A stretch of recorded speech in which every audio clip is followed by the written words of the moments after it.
Live to all guys, good morning. May tuturo na naman ako sa inyo ng isang panibagong kaalaman. Yung ganito ba guys, pag tumama sa inyo yung pamumulikat o sa Bisaya biko sa paa o tiil, pawa yung paa ninyo, kahit nakahiga kayo, i-straight nyo lang yung paa ninyo ganyan. Tapos paano ba to? Anong gawin natin? Nasa bangko. Okay. Tayo na. Hello, Andre.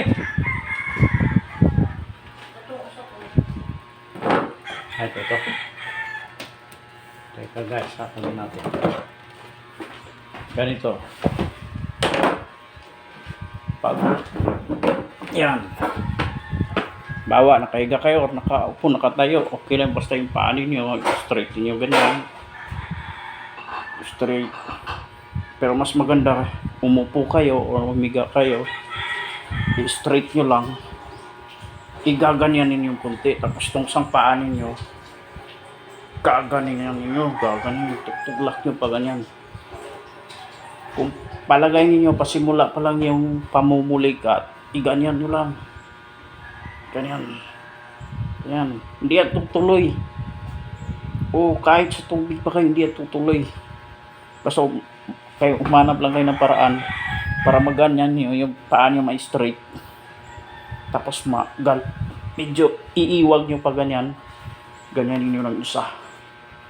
Pero usually sa madaling araw yung pagtulog, lalo na malamig ang panahon, umaatake yung mga pulikat natin. Ganyan nyo lang, straight, ganyan.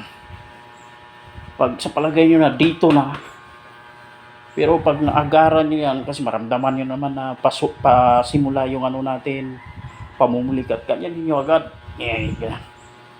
Ganyan. O, ganyan. O, ganyan nyo, ganyan. Huwag nyo, huwag ganyan, ganyan lang. Straight, ganyan. O, yan. Wala yung pulikat, di tutuloy. If you want me to grow up this my channel, please subscribe and like our video, my videos. Maraming salamat. Bye-bye.